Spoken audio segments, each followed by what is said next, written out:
My name's Caroline, and I've been married to Mike for 5 years now.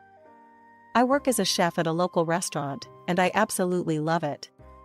Cooking's been my passion since I was a kid, and I've always dreamed of becoming a famous chef someday. Mike works as a sales manager for a small company. Our life together was pretty good, for the most part. We had our ups and downs like any couple, but we managed to make it work. The only real thorn in my side was Mike's mother, Linda.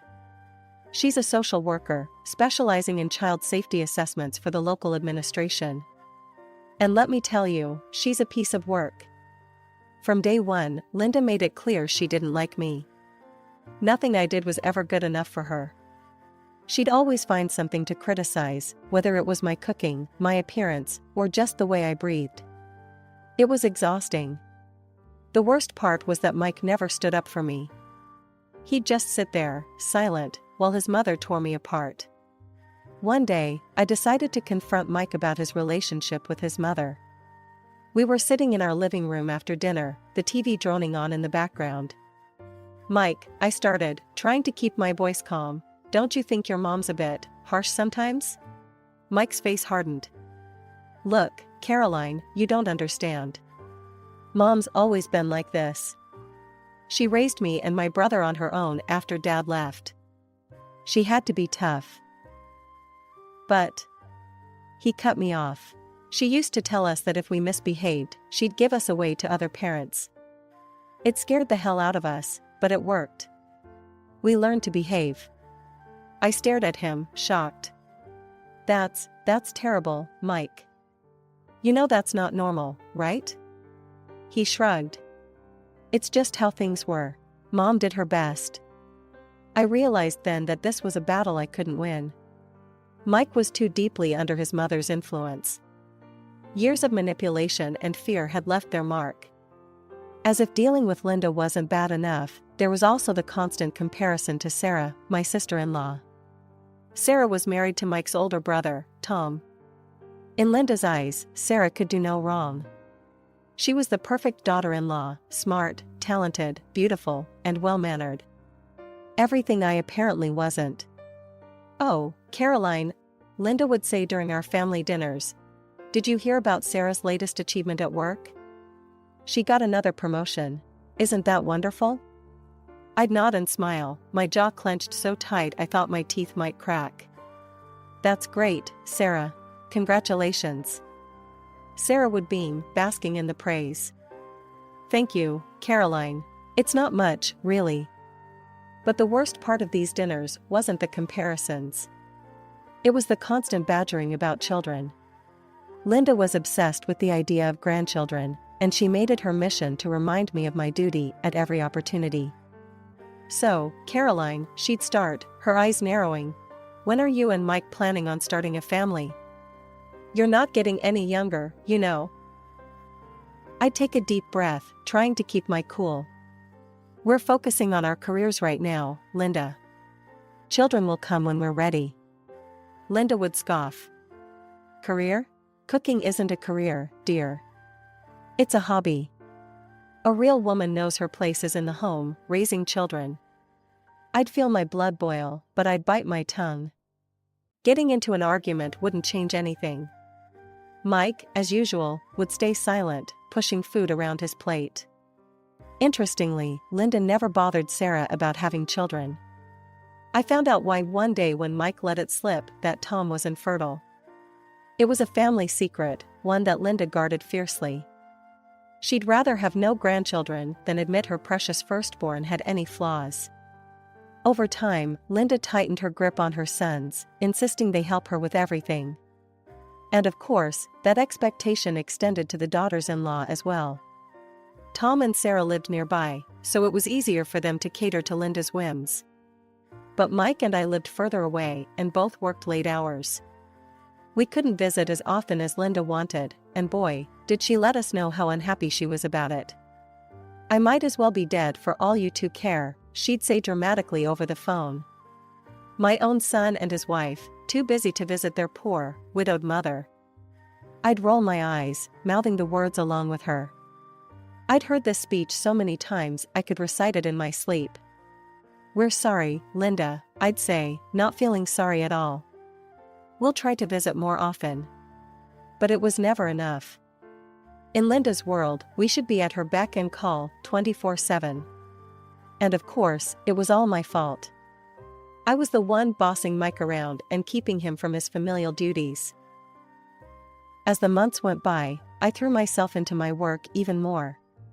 The kitchen became my sanctuary, the only place where I felt truly valued and respected. Chef Paolo continued to mentor me, pushing me to expand my skills and creativity. "You have a gift, Caroline," he'd say, tasting my latest creation. "Don't let anyone tell you otherwise." His words were a balm to my battered self-esteem. In the kitchen, I wasn't the disappointing daughter-in-law or the wife who couldn't give her husband children. I was just Caroline, the talented chef with a bright future ahead of her. The day everything started to unravel began like any other. I was at work, up to my elbows in prep for the dinner rush, when my phone buzzed. It was Linda. I groaned internally, but answered anyway. "Hello, Linda. What can I do for you?" Her voice came through, sharp and demanding. "Caroline, I need you to come to the mall and pick me up. Sarah and I have been shopping, and we have too many bags for a taxi." I glanced at the clock. It was peak traffic time, and the mall was on the other side of town. "Linda, I'm at work. I can't just leave." "Oh, so your job is more important than family?" she interrupted. "I see how it is. I suppose I'll just have to struggle with all these bags myself. At my age, I could throw my back out, but don't you worry about that." I closed my eyes, counting to 10 in my head. "Fine, Linda. I'll be there as soon as I can." The traffic was a nightmare. I sat in gridlock for over an hour, my frustration mounting with each passing minute. By the time I finally reached the mall, I was a ball of stress and irritation. I circled the parking lot, looking for Linda and Sarah. They were nowhere to be seen. I called Linda's phone. No answer. I tried Sarah. Nothing. Finally, after my third attempt, Linda picked up. "Where are you?" I asked, trying to keep the annoyance out of my voice. "Oh, Caroline," Linda said, her tone dripping with false sweetness. "We got tired of waiting, so we took a taxi home. I thought Sarah texted you." Before I could protest, she hung up. I sat there, staring at my phone in disbelief. Then I screamed. I screamed until my throat was raw, letting out all the frustration and anger I'd been bottling up for years. When I got home, Mike was already there. I stormed in, still seething from the day's events. "Your mother," I started, but Mike cut me off. I know. Mom told me what happened." "Why didn't you get there faster?" "She had to take a taxi, because of you." I stared at him, mouth agape. "Are you kidding me right now? I left work early, sat in traffic for hours, and it's my fault?" Mike shrugged. "You know how Mom is with waiting. You should have planned better." The next few weeks passed in a blur of work and tense silences at home. Mike and I were barely speaking, the rift between us growing wider with each passing day. Then, one evening as I was closing up the kitchen, my phone rang. It was Linda again. I considered ignoring it, but I knew that would only lead to more drama. With a heavy sigh, I answered. "Hello, Linda." "Caroline, dear," she said, her voice sickly sweet. "I need you to do me a favor. It's Sarah's birthday tomorrow. I'm throwing her a little party at my house. I need you to deliver food from your restaurant. The most expensive dishes, mind you. For 10 people. I felt my blood pressure rising. "Linda, that's going to be extremely expensive. I can't just—" "Oh, don't be so stingy," she interrupted. "It's for family. And of course, you'll be paying for it. Consider it your gift to Sarah." I nearly dropped the phone. "You want me to pay for a gourmet meal for 10 people? Linda, that's insane. I can't afford that."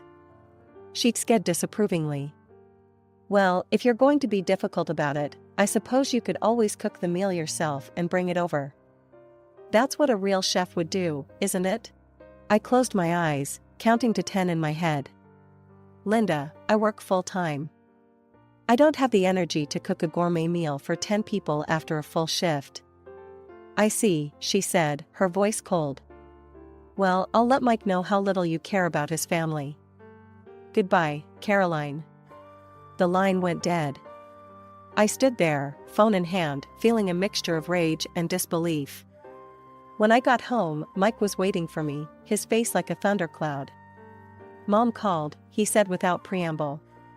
Why are you being so difficult about Sarah's birthday? Mom's right, you don't care about anyone but yourself. In the end, I caved. I couldn't face another argument, another night of cold silence. The next day, I placed the order at the restaurant, wincing as I handed over my credit card. It was a huge chunk of my savings, but what choice did I have? The following evening, Mike and I arrived at Linda's house for the party. I was exhausted from a long day at work, but I plastered on a smile as we entered. Linda greeted us at the door, all smiles for Mike and barely a glance for me. Oh, you're here. Come in, come in. Everyone's already started eating. We walked into the dining room, and I stopped short. The table was laden with food, but it wasn't the dishes I had ordered from the restaurant. Instead, there was an array of homemade dishes that looked, well, less than appetizing. What's going on? I asked, confused. Where's the food from the restaurant? Sarah looked up from her plate, smirking. Oh, didn't Mom tell you? I decided I wanted to cook for my own birthday. Isn't that right, Mom? Linda nodded, beaming at Sarah. Yes, and everything is just delicious. Sarah's such a talented cook. I stood there, speechless. Mike nudged me. Come on, let's sit down. Don't make a scene. Numbly, I took my seat. Mike chatted and laughed with everyone, seemingly oblivious to my discomfort. I caught Linda watching me several times, a satisfied smirk on her face. By the time we left, I was emotionally drained. In the car on the way home, I turned to Mike. Did you know about this? That Sarah was going to cook? He shrugged. Mom might have mentioned it. What's the big deal? I stared at him in disbelief. The big deal is that I spent a fortune on food that's now going to waste, Mike. And your mother knew that when she asked me to order it. You're overreacting, he said, not taking his eyes off the road. It was just a misunderstanding. But I knew better. This was no misunderstanding. It was a calculated move by Linda, another in her endless series of power plays. And once again, I was the loser. A couple of months passed, and the tension in our household had become almost unbearable. Mike and I were barely speaking, and when we did, it usually ended in an argument. I was spending more and more time at the restaurant, throwing myself into my work with a kind of desperate energy. One evening, as I was cleaning up after a long shift, Mike approached me with an unusually excited expression on his face. Caroline, he said, his eyes bright, I need your help with something important. I raised an eyebrow, curious despite myself. What is it? It's Mom's birthday next month, he explained, and I want to do something really special for her. Something that'll blow Tom's gift out of the water. Got any ideas? I was about to shake my head when suddenly, a thought struck me. I remembered overhearing Chef Paolo talking about an upcoming event at the restaurant. Actually, I said slowly, I might have an idea. On your mom's birthday, there's going to be a special event at the restaurant. They're filming an episode of that cooking show your mom loves. You know, the one with that presenter she's always going on about? Mike's eyes widened. No way. Are you serious? I nodded, feeling a small spark of excitement despite myself. Yeah, we could book a table for that night. If we're lucky, we might even get to be part of the filming. It's happening in the next room over from the main dining area. Mike's face lit up like a Christmas tree. Caroline, that's perfect. Mom would absolutely love that. She's always wanted to meet that presenter. For a moment, I felt a warm glow of satisfaction.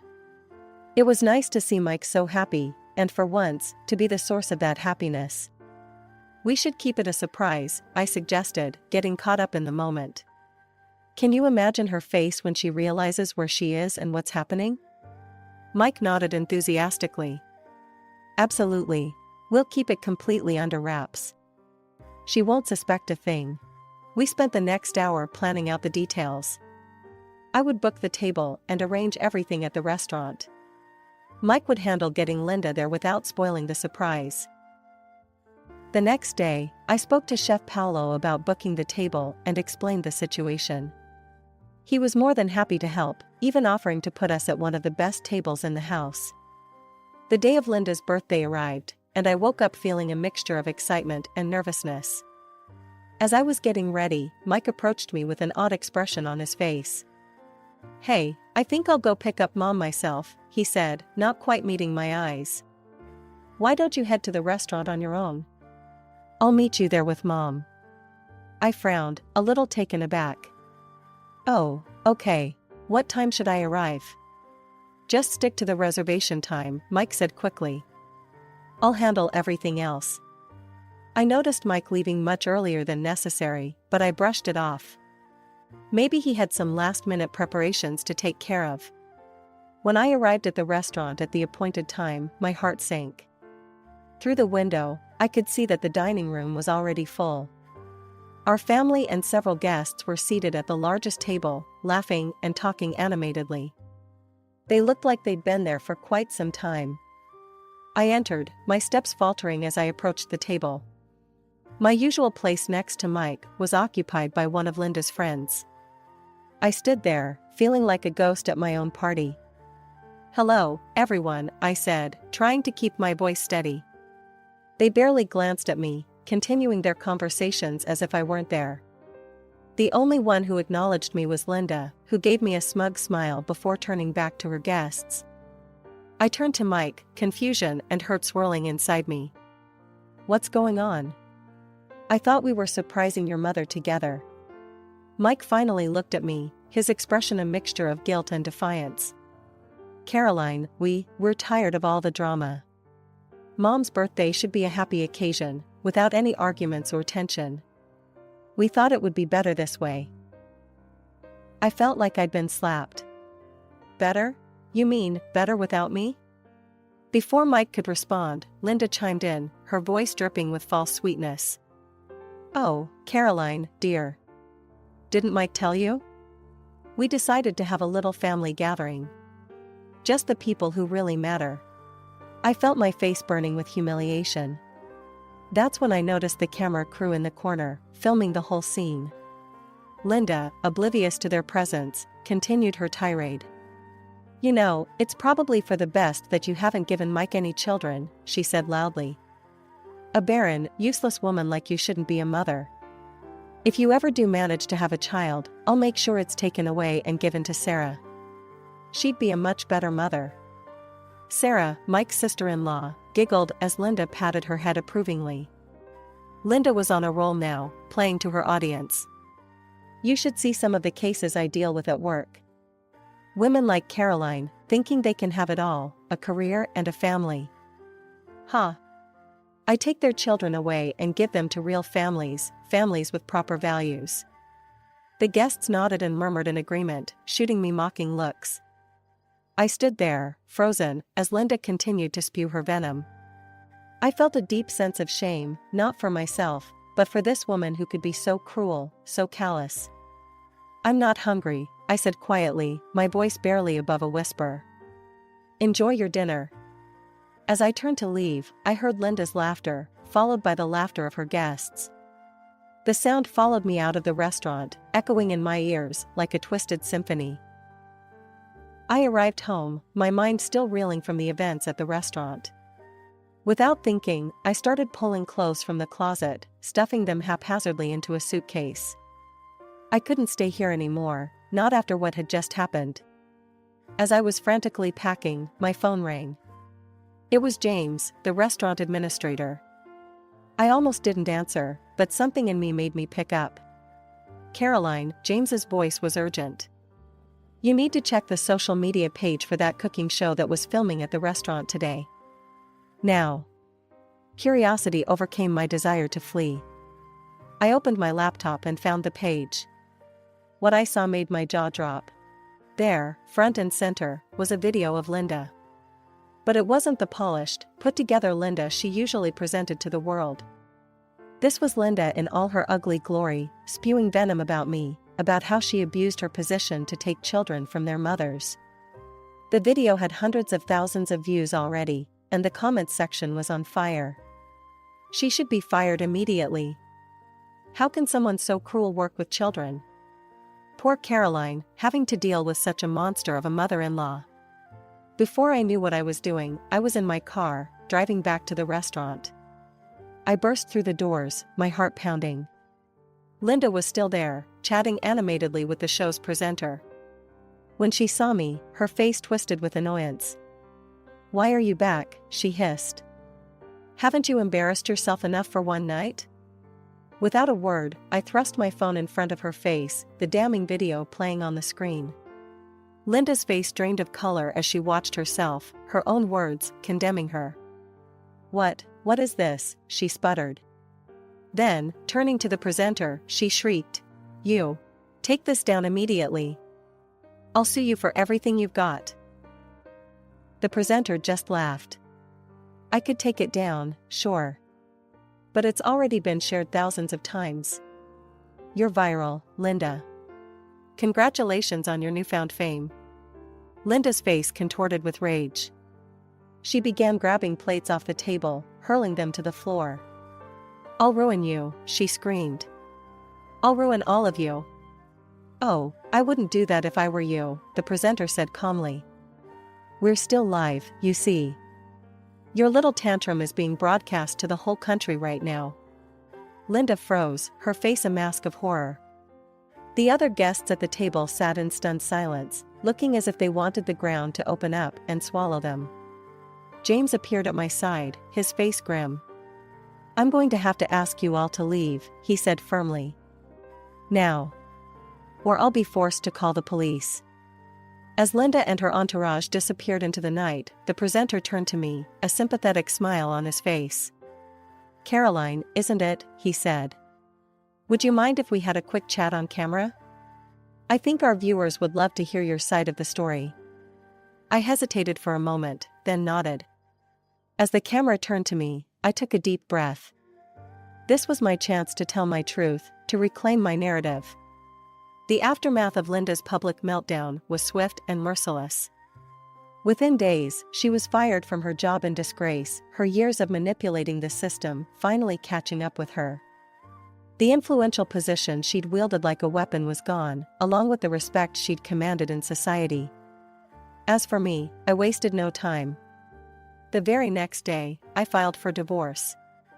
Mike came to me, his eyes red and pleading, begging for forgiveness. "Caroline, please," he said, his voice breaking. "I made a terrible mistake. We can work this out, I promise. I'll stand up to Mom, I'll be better." I looked at him, feeling a mixture of pity and resolve. "It's too late, Mike. You had years to stand up for me, to be a real partner. But you chose your mother over me every single time." The divorce was surprisingly quick. We didn't have much to divide, and Mike, perhaps out of guilt, didn't contest anything. Just like that, 5 years of marriage were dissolved, reduced to nothing more than a signature on a piece of paper. But as one chapter of my life closed, another one opened up in ways I never could have imagined. Chef Paolo approached me a week after the incident. "Caroline," he said, a broad smile on his face, "I've got some news for you. The owner was impressed with how you handled everything. We want to make you the head chef of our restaurant in the city center." It wasn't just the promotion. TV shows started calling, wanting me as a guest. At first, they just wanted me to cook, but soon they were asking me to speak about my experiences, about self-respect and the importance of love in family relationships. I started a YouTube channel, sharing recipes and life advice. The comments section was filled with messages from people who had been through similar experiences, thanking me for giving them the courage to stand up for themselves. One day, my agent, yes, I had an agent now, called with exciting news. "Caroline, I've got multiple offers for you to host your own TV show on cable. Are you interested?" I couldn't believe it. Me, with my own TV show? It was beyond anything I'd ever dreamed of. As for my former family, well, I heard things through the grapevine. Linda's influence over her sons was waning. Sarah, my former sister-in-law, who had always been Linda's golden child, now openly despised her mother-in-law. Funny how quickly things change when the true nature of a person is revealed. Some people asked if I felt sorry for them, if I regretted how things had turned out. The truth is, I didn't. They had made their choices, just as I had made mine.